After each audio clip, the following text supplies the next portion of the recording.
आप जब ये बता रहे थे तो मुझे लगा कि आपका एक चैप्टर पढ़ा था मैंने किताब में कि कंपाउंडिंग का महत्व, और आपने बड़ा अच्छा समझाया था कंपाउंडिंग कैसे आदमी को ना 1,000 से भी करोड़ पे पहुंचा सकता है। लेकिन मैं ये जब सुन रहा था तो मुझे लग रहा था जिंदगी का ये जो कंपाउंडिंग है ना वो जमीन पे लेके आ सकता है, जो खर्चे वाला आप बता रहे थे।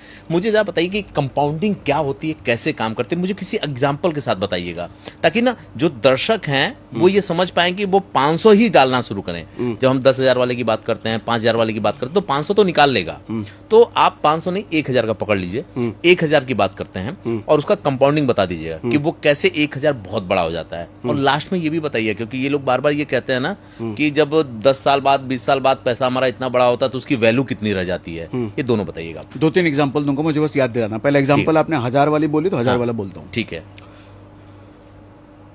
सर, मुझे 1,000 रुपए महीना कहीं डिपॉजिट करना है। मेरा गोल 1 करोड़ रुपए का है। 1 करोड़ रुपए चाहिए मुझे। ठीक है। 18 साल लगेंगे आपको 18 बस 1 करोड़ 18 बनने में। हाँ, 1,000 रुपए महीना अगर आप डालते हो SIP म्यूचुअल फंड में, मैं साल का 15% अगर मान लूँ, 18 साल लगेंगे 1 करोड़ बनने में। ओके। अच्छा सर, अमाउंट को डबल कर दो, 1,000 का 2,000 कर दो। ठीक है। अब कितने साल लगने चाहिए? 9 साल लगने चाहिए। आधे हो जाना चाहिए। ऐसा नहीं होता सर। अच्छा, 18 का 14 साल फिर भी लगेगा। ओके। अच्छा, 2,000 का 4,000 कर दो, अब डबल कर दो। अब कितने साल लगने चाहिए? सर वैसे तो बहुत कम हो जाने, 5-7 साल में ही हो जाना चाहिए। सर 10 साल फिर भी लगेंगे। ओके। ज्यादा कम नहीं हुआ मतलब। हाँ। सर उसको भी डबल कर दो, 4,000 का 8,000 कर दो। हाँ। अब कितने साल लगेंगे? इस हिसाब से तो 5 साल लगने चाहिए। सर 7 साल फिर भी लगेंगे। अच्छा, अब कैच समझना, मजेदार बात क्या है कि जब आप 1,000 रुपये महीना डाल रहे थे ना, 18 साल तक आपने डाला, तो आपकी जेब से सिर्फ 2 लाख रुपए जाएगा। मतलब आपका जो इन्वेस्टमेंट अमाउंट होगा 1,000 करके, वो सिर्फ 2 लाख रुपए डलेगा। ओके। और जहां आप डालोगे ना म्यूचुअल फंड, स्टॉक मार्केट, उधर से आपको कितना रिटर्न मिलता है मालूम? कितना? 8 लाख रुपए वो मार्केट कमा के देता है आपको। आपने तो सिर्फ 2 ही लाख डाले। अब समझो लास्ट में जो हमने 8,000 रुपये महीना बोला, उसमें मालूम आप कितना डालोगे? आप डालोगे तकरीबन 6 लाख रुपए। ओके। मार्केट सिर्फ आपको 4 लाख कमा के देगा। अरे समझना, आपने 8,000 रुपये महीना डाला तो आपको ज्यादा मार्केट कमा के देना चाहिए ना। बिल्कुल। लेकिन आपको मार्केट, आपका तो 6 लाख गया, मार्केट आपको 4 ही लाख दे रहा है। लेकिन आप चूंकि 1,000 डाल रहे थे, लेकिन 18 साल तक डाला, आपकी जेब से सिर्फ 2 लाख गए, लेकिन मार्केट ने 8 लाख कमा के दिया। समझने वाली बात यह है कि जो कंपाउंडिंग का जादू है ना, ज्यादा पैसा देने से ज्यादा रिटर्न नहीं मिलता, ज्यादा समय देने से ज्यादा रिटर्न बनता है। ये कंपाउंडिंग होती है। ओके। आपने अगर ज्यादा समय तक अपने को पैसा छोड़ा है मार्केट में, म्यूचुअल फंड में, स्टॉक्स में, वो ज्यादा कमा के देगा। बजाय कि जो ज्यादा इन्वेस्टमेंट कर रहा है कि 2 ही साल में भैया मैं तो लाख रुपए महीना डालूंगा, 2 लाख रुपए महीना डालूंगा, मेरा 1 करोड़ बन जाना, ऐसा नहीं होता। अब दूसरा एग्जाम्पल देता हूँ सर, मैं अपनी किताब में भी लिखा था मैंने। अगर आपको एक ऑप्शन दिया जाए कि 1 रुपये रोज डबल करके दिया जाए, बड़ा पुराना एग्जाम्पल है लेकिन इंपॉर्टेंट एग्जाम्पल है समझने के लिए। 1 रुपये रोज आपको डबल करके दिया जाए हर रोज। आज 1 रुपये, कल 2 रुपये, परसों 4 रुपये, परसों उसके बाद 8 रुपये, ऐसे दिया जाए 30 दिनों तक। एक ऑप्शन ये है। दूसरा ऑप्शन आपको ये दिया जाए कि 1 करोड़ रुपए आज ही ले लो। आप तो खैर समझदार हैं, लेकिन कोई भी नॉर्मल आदमी यही सोचेगा भैया 1 करोड़ रुपए रोज डबल करके दे रहा, पागल बना रहा। दूसरी तरफ 1 करोड़ रुपए, 1 करोड़ दे भाई, आज ही दे दे, वो यही सोचेगा। होगा ना। सर कंपाउंडिंग का जादू अब समझो। जब आज 1 रुपए कल 2 रुपए होगा, 2 का 4 होगा, 4 का 8 होगा, 8 का 16 होगा, 16 का 32 होगा। सर 15वें दिन ये पैसा तकरीबन 16,000 रुपये बन चुका होगा। अच्छा। इसमें अच्छा नहीं करने की बात है, मालूम अच्छा कम निकलेगा। वो नहीं, मैं समझ गया। ये पैसा 16वें दिन तो 15वें दिन तो 16,000 बना है, लेकिन 30वें दिन ये 53 करोड़ रुपए बन जाएगा। 53 करोड़? 53 करोड़। अच्छा, और मजे की बात सुनो सर, 31वें दिन ये 100 करोड़ से ऊपर बन जाएगा। क्या बात कर रहे हो सर? अगर 30 दिन में 53 करोड़ है तो उसका 1 दिन और डबल करोगे ना, उसको डबल करोगे तो कहाँ 100 करोड़ ऊपर चला गया ना। इसीलिए आप इसको 8वां अजूबा कहते हो। ये 8वां अजूबा, मैं नहीं इसको, अरे बड़े लोग कहते हैं इसको 8वां अजूबा। समझ में नहीं आता सर आदमी को। मुझे लगता है ना आज से पहले किसी ने भी कंपाउंडिंग को, मेरे इतने 10-15 वो एपिसोड बन गए होंगे, इस तरह से किसी ने कंपाउंडिंग को नहीं समझा होगा। बड़ी एक फेमस कहानी है। हुआ क्या, एक गांव में एक राजा था, बड़ा दानी टाइप का था, जो आता था खुल के देता था उसको। तो उसके पास एक आदमी आया भिखारी टाइप का। तो जब मांगने आया वो आदमी, तो राजा चेस खेल रहा था।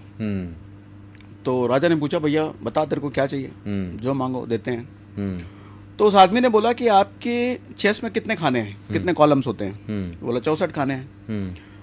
बोले मुझे चावल के दाने चाहिए, इतने चावल के दाने चाहिए कि आपकी चेस में जो 64 खाने हैं, जो शतरंज में 64 खाने हैं, हर खाने में चावल के दाने एक रखो और दूसरे को डबल करो, उसको तीसरे में डबल करो, उसको चौथे में डबल करो, डबल करते करते 64वें खाने में जाते जाते जितने चावल हों उतना मुझे दान दे दो। हाँ, तो राजा बोला कैसी बेवकूफ़ी वाली बात कर रहा है, मेरे पास आया तो सोना चांदी मानिए कि छोटी बात मांग रहा है। हाँ, 64वें खाने तक जाते थे कितना ही चावल हो जाएगा। हाँ, तो ऑर्डर दिया हुआ मंत्री इसकी डिमांड पूरी करो। हाँ, मंत्री उधर गया हिसाब लगाने, पहले तो हिसाब लगाए 64वें खाने के बाद जाने में चावल कितने हो जाएंगे। हाँ, तो मंत्री पागल होकर के दौड़ता हुआ वापस आया कि महाराज त्राहिमाम त्राहिमाम। हाँ, बोले क्या हो गया ऐसा हाँ, कि कि इसने जो डिमांड करी है हाँ। सर आज तक हमारे राज्य में उतना चावल पैदा ही नहीं हुआ, अरे गजब। आज तक। दरअसल वो Compounding। 64वें खाने में जाने के बाद इतना चावल हो गया वो। ये होती है कंपाउंडिंग। ये कंपाउंडिंग होती है। एक और दो एग्जांपल। बिल्कुल। सर 100 फीट की दीवार है, हम्म 100 फीट। हम्म हम 5, 5.5 फीट 6 फीट के लोग होते हैं। 100 फीट की दीवार गिरा पाएंगे क्या? नहीं नहीं ना नहीं। सर 5 स्टेप में गिर जाएगा ये। अच्छा कोई भी आदमी गिरा सकता है। अच्छा 100 फीट का दीवार पूछो कैसे? कैसे? सर 100 फीट के बगल में दीवार के उसके ठीक सामने 50 फीट की एक दीवार खड़ी करवाओ, ठीक है। उसको भी नहीं गिरा पाएंगे ना? नहीं। ठीक है। 25 फीट की और दीवार खड़ी करवाओ, ठीक है। उसको भी नहीं गिरा पाएंगे ना? नहीं। उसके ठीक सामने 12.5 फीट की एक और दीवार खड़ी करवाओ, वो तो बहुत छोटी हो जाएगी। उसको भी नहीं गिरा पाएंगे ना? ना। सर 6 फीट की करवा लो, उसकी भी याद है। 5 स्टेप हो गया। हाँ। सर पहली में 50 फीट करवाओ, अगली में 25 फीट करवाओ, उसके बाद 12.5 फीट, उसके बाद 6 फीट वाली करवाओ। 6 फीट वाली को हम गिरा सकते हैं? हाँ कोई कहे हम 6 फीट भी नहीं गिरा सकते, 3 फीट की दीवार खड़ी करवाओ, उसको तो गिरा देंगे ना धक्के मार के। आराम से। सर 3 फीट की जब दीवार को जब धक्का मारोगे वो फोर्स किस पे जाएगा? 6 फीट वाली पे। हाँ। उसका फोर्स जो जनरेट होगा वो 12 पे जाएगा, उसका फोर्स 25, उसका फोर्स 50, और वो फोर्स जब 100वें पे जाएगा तो पूरी 100 दीवार फुट की बना दीवार है। अपने आप गिर जाएगी सर। समझना हमने ताकत किस पे लगाया था? सिर्फ 3 फुट की दीवार पे। और कितना ताकत लगाया होगा? नॉर्मल सा ताकत लगाया होगा। लेकिन उस नॉर्मल सी ताकत लगाने का एंड रिजल्ट क्या हुआ? 100 फीट की दीवार गिर गई। 1 रुपया 1 करोड़ में बदल गया। ये कंपाउंडिंग होती है। अच्छा इसको डोमिनो इफेक्ट कहते हैं ओके। कि आपने छोटी सी जगह पर छोटा असर लगाया था, छोटा स्टार्ट किया था, लेकिन उसका एंड रिजल्ट इतना बड़ा। अब मेरा दर्शक कभी शिकायत नहीं करेगा कि 10,000 का कैसे बन सकता है। आदमी कहता है ना अरे 2000 का SIP करके क्या ही हो जाएगा, 500 रुपए का SIP करके क्या ही हो जाएगा। अरे 500 रुपए का SIP करो, 35 साल 40 साल में 1 करोड़ बन जाता है वो। और जो लोग ये कहते हैं ना कि 1 करोड़ की वैल्यू क्या रह जाएगी, भाई तुमने जमा कितना किया? 2 लाख और पाया कितना? 8 लाख। भाई जो भी होती है वो तो तुम्हारी है। नहीं उसको भी छोड़ो सर, मैं कह रहा हूँ 500 रुपए जमा करने की अगर हम बात कर रहे हैं हाँ। तो आज तो 500 रुपए जमा ही नहीं कर रहा। हाँ। वो कहीं भी उड़ा रहा है 500। बात तो सही है। तो सर कल को इन्फ्लेशन चलो 100 करोड़ की वजह से 85 लाख क्यों नहीं रह जाए? कि वो तो तुमको बनेंगे। तो वो भी तो नहीं मिलने वाला क्योंकि तुमने डाला ही नहीं। 50 भी तो आते कम से कम। अच्छा 500 क्या है? 500 वो अमाउंट है जो कि आप सिगरेट में उड़ा दे रहे हो महीने का, है ऑटो रिक्शा में उड़ा दे रहे हो या ऊट पटांग की चीजें करने में उड़ा दे रहे हो, जो आपको पता भी नहीं चल रहा। सर उसको यही सोच के डालो ना कि मेरा एक एक्स्ट्रा फालतू खर्चा हो गया यार, यही सोच कर डाल दो। देख लो 20 साल में क्या देता है, 25 साल में क्या देता है। बात तो सही है। वो दे देगा जो शायद आपके बच्चे ना कर पाए, बुढ़ापा सिक्योर कर देगा वो। अब नहीं